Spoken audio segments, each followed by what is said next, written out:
आभासी दुनिया के मेरे दोस्तों, रतन लाल बोल रहा। काम की बात लाल की क्लास में आपका स्वागत है और पेश है अंबेडकर नामा। कोविड, कोरोना देश में एक खास तरह की त्रासदी है। इसमें कई लोग आपदा में अवसर तलाश रहे हैं।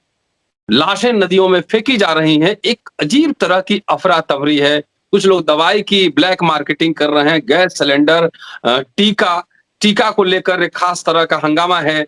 और तमाम ये सब सारी घटनाएं साथ साथ चल रही।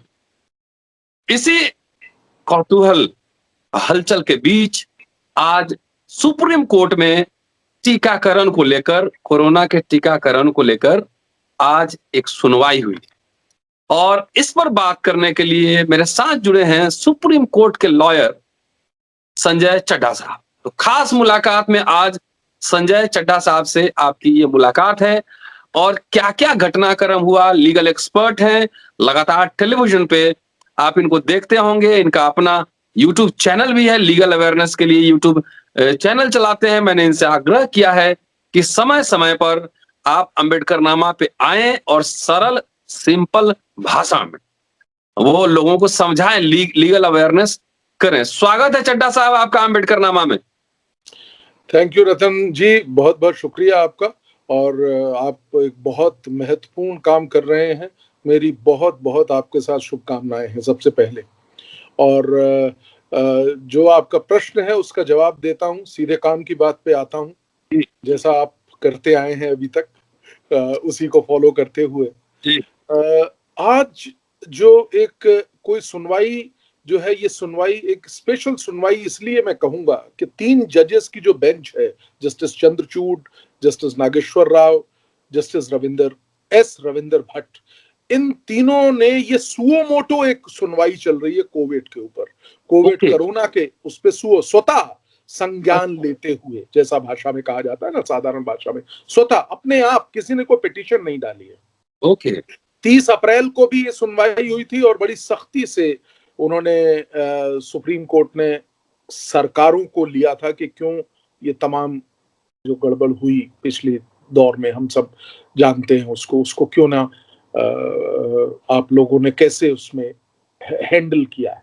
अभी जो आज के जिस परिप्रेक्ष्य में आज सिर्फ और सिर्फ वैक्सीनेशन के विषय में जब बात हुई, तो केंद्र सरकार को खास तौर से जो कोर्ट है उसने कहा कि वैक्सीनेशन का आपका प्लान क्या है, ये बताइए, पॉलिसी क्या है।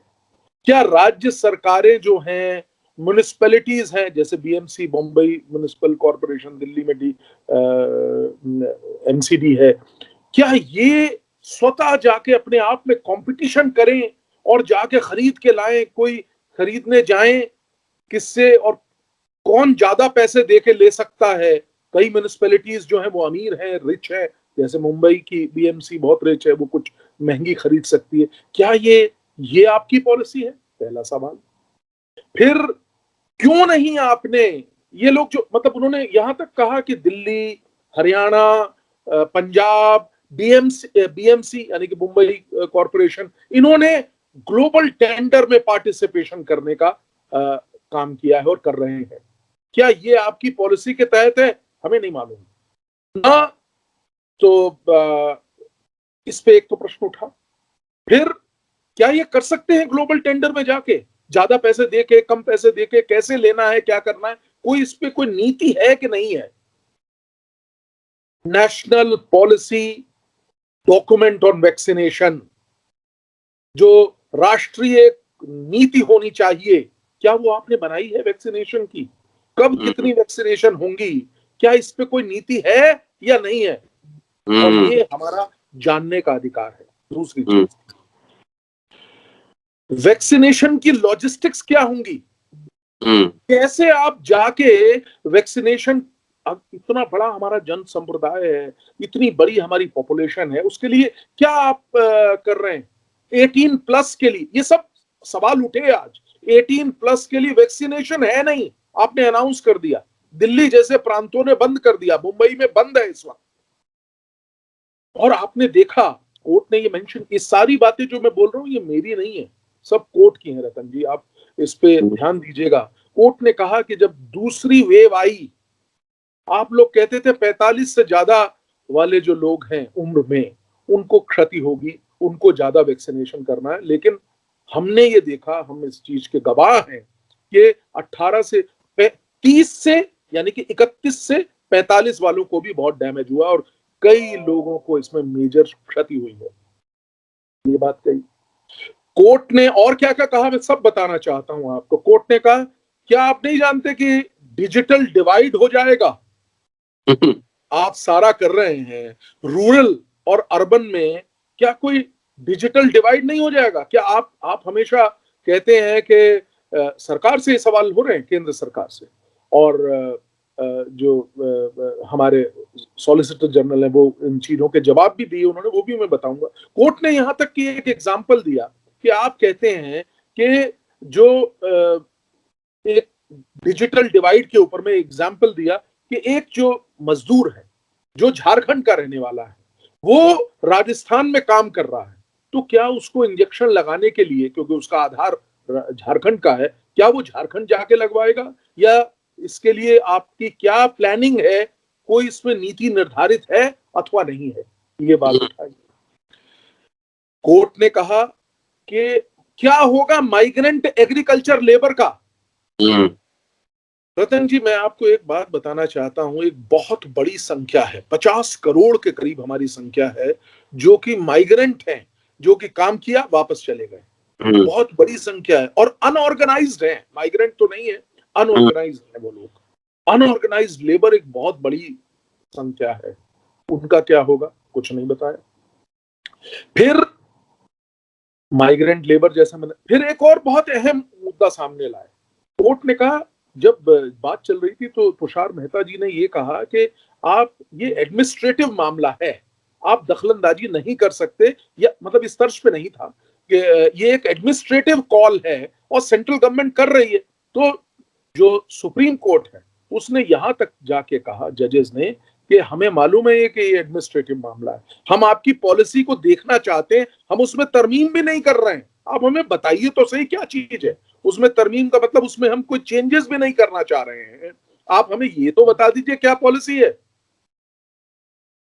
साथ में बड़ी सख्ती के साथ ये भी कहा सुप्रीम कोर्ट ने कि कृपया करके ग्राउंड रियलिटीज को जानिए, ग्राउंड रियलिटीज जो हैं एक्चुअल, उनको देखिए और उसके बाद अपनी पॉलिसी का निर्धारण करिए। आपके पास पॉलिसी नहीं है। दो मूल्य पॉलिसी की बात की कि राज्य जब खरीदेगा तब इतने रुपए का वैक्सीन है, जब केंद्र खरीदेगा तो इतना रुपए का वैक्सीन है, जब प्राइवेट कोई प्लेयर खरीदेगा तो इतनी मूल्य होगा। क्या ये उचित है? क्या ये होना चाहिए? ये सवाल उठा। गंभीर सवाल है, गंभीर सवाल है और बहुत गंभीर सवाल। मैं आपको बताऊं कि ऐसे सवाल जब उठाए तो ये इसमें मेरे को कहने में कोई गुरेज नहीं है कि सरकार ने समय लिया और सरकार को पुनः एक बार सुप्रीम कोर्ट ने, सर्वोच्च न्यायालय ने कहा है कि आप हमें, हमारे समक्ष नीति लाइए, क्या आपकी नीति है? और 2 सप्ताह का समय दिया गया है केंद्र सरकार को, लिया है उन्होंने कि हम आपको बताएंगे कि हमारी नीति क्या है। और एक और लास्ट बड़ी इंपॉर्टेंट बात मैं आपसे बताना चाहूंगा कि जजेस ने ये भी कहा, रतन जी, कि क्या ये सीरियस नहीं है सिचुएशन? आज अगर तीसरी वेव आ जाती है, what will happen? Are we ready? और वैक्सीन एक अमृत है, ये मैं अपनी ओर से ऐड कर रहा हूं कि वैक्सीन एक अमृत है। आज उसको बहुत बहुत बड़े स्तर से, युद्ध स्तर पे, कहने में गलती नहीं होगी, आपको लगाने की आवश्यकता है। तो इन तमाम बातों पे बात हुई और ऐसा लगता है कि अगले कुछ दिनों में सरकार, केंद्र सरकार एक पॉलिसी का निर्धारण करेगी जो हम लोगों के समक्ष आएगी और आई थिंक कुछ चीजें सुधरेंगी, यही कह सकता हूँ। पिछली बार हमने पढ़ा था उत्तर प्रदेश में हाई कोर्ट ने बड़ा ही जो है एक ऑर्डर में कहा था कि राम भरोसे जो है वो क्या है, स्वास्थ्य सेवा है उत्तर प्रदेश का। मद्रास हाई कोर्ट ने भी बहुत सीरियसली लिया है। हाँ रतन जी, बिल्कुल आप सही कह रहे हैं कि मद्रास हाई कोर्ट ने तो यहां तक कहा था कि जब आपके समक्ष इलेक्शंस करवाने इंपॉर्टेंट हैं, और यहां तक कि इस पर्टिकुलर समय में अगर इलेक्शन हो रहे हैं तो जो ये काम हुआ है इतना कटु था। मैं बताऊं आपको कि मद्रास हाईकोर्ट ने कहा क्यों नहीं जो इलेक्शन कमीशन है उसके ऊपर मर्डर के चार्ज लगा दिए जाए। जब इतना बड़ा नुकसान हुआ, आप खुद समझिए, मैं उन चीजों को पुनः व्यक्त नहीं करना चाह रहा हूं। दुख की वो घड़ी कौन सा, आपसे मैं एक बात स्पष्ट शब्दों में कह रहा हूं रतन जी, थोड़ी बुरी लगेगी कई लोगों को, आप मुझे एक परिवार दिखा दीजिए जिसने कुछ नहीं खोया हो। और हम लोग कहते हैं कि कुल 4000 लोग रोज मरते हैं। ये डाटा भी ठीक नहीं है, मैं आपसे बता रहा हूं। उसमें हर परिवार ने कुछ ना कुछ खोया है। कोई रिलेटिव खोया है, अगर अपना कोर व्यक्ति नहीं गया तो हमारा रिलेटिव गया है। चाहे मैं आपसे पूछूं, आप बताएंगे, मैं अपना बताऊं, कितने मित्र हमने खो दिए। हमारे हॉस्टल के कितने सारे साथी, जी, हमारे हॉस्टल के साथी चले गए। हमारे लीगल फर्टर्निटी के इतने लॉयर्स का असमय निधन हुआ है। युवा वर्ग से 50 साल 45 साल के युवा हमारे गए हैं। नहीं, उसमें दिलचस्प ये है कि इतना जो कोरोना वॉरियर्स हैं, फ्रंट पे जो लोग काम कर रहे हैं, डॉक्टर, कर्मचारी, सफाई कर्मचारी, और इधर कुछ बाबा लोग सीरियस एलिगेशन भी लगा रहे हैं। कुछ लोग कह रहे हैं गोबर का लेप लगाओ, कुछ लोग कह रहे हैं गोमूत्र पियो, कुछ लोग कह रहे हैं रामचरित का पाठ करो। मतलब इस देश में कोई लग रहा है कि कोई पॉलिसी एजेंडा सेटिंग नहीं है, पॉलिसी नहीं है कि एक नेशनल पॉलिसी है कि जिस पे हम काम कर सके। तो बड़ा सीरियस मैटर है। देखिए, बहुत सीरियस है। और जो अभी आपने बताई, जितनी भी बातें कही, कि मैं उनको रिपीट नहीं करना चाहता, वो हास्यास्पद हैं। हंसी आती है ऐसी बातों पे कि इतनी नाजुक घड़ी में, इतने जब सब लोग दुखी हैं, व्यथा में हैं हम लोग, तब इस तरह की ऊटपटांग बातें हो रही हैं। और सुप्रीम कोर्ट को संज्ञान लेना पड़ रहा है कि क्या पॉलिसी है वैक्सीनेशन की। ये जो हम, आपको एक बात मैं और बताना चाहूंगा जो मेरे को बहुत चुभती है आज के इस वैक्सीनेशन के जो केस था, उससे इसका लेना नहीं है, लेकिन लेना देना नहीं है, लेकिन फिर भी मैं आपसे बताऊं, आपको मालूम है कितने राज्यों में लाखों डोजेस वैक्सीनेशन के खराब हुए हैं। ये क्या नियंत्रण है? लाखों डोजेस एक और आपके पास है नहीं, और 15%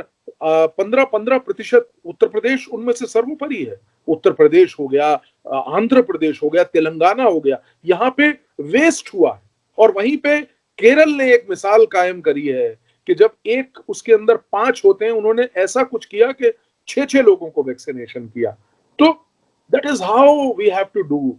और सबको ये बात, तो आप इस बात से राजी होंगे, अगर हम प्रदेश का और ये राजनीतिक विचारों को लेके चलेंगे तो मुझे नहीं लगता कि इस पे हम विजय हासिल कर पाएंगे। हम सबको बहुत यूनाइट होके इससे फाइट करना है। तीसरा जो वेव है वो आ जाएगी, आप कुछ भी नहीं कर पाएंगे। एक प्रेडिक्शन अभी आईआईटी का आया है जिसमें उन्होंने कहा है कि जो तीसरी वेव आएगी, दिल्ली में 45,000 केसेस रोज होंगे और 9,000 से ज्यादा लोगों को, ये कल की बात है, 29 तारीख को ये दायर किया गया है, बताया गया है, 9,000 से ज्यादा बेड्स की आवश्यकता होगी प्रतिदिन। 3 दिन में दिल्ली के बेड्स खत्म हो जाएंगे। क्या फिर से वही सड़कों पे मरना शुरू होगा?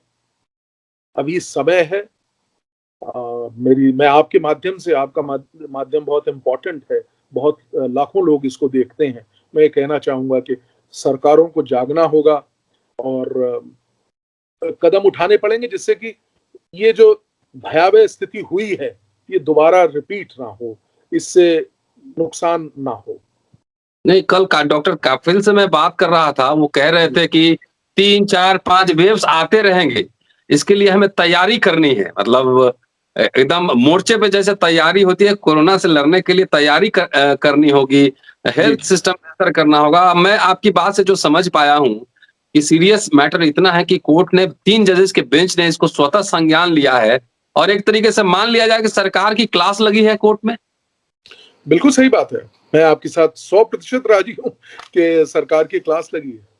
और तो 2 हफ्ते का वक्त, 2 हफ्ते का समय लिया, लेकिन देखिए, पॉजिटिव रहना है हमको रतन जी।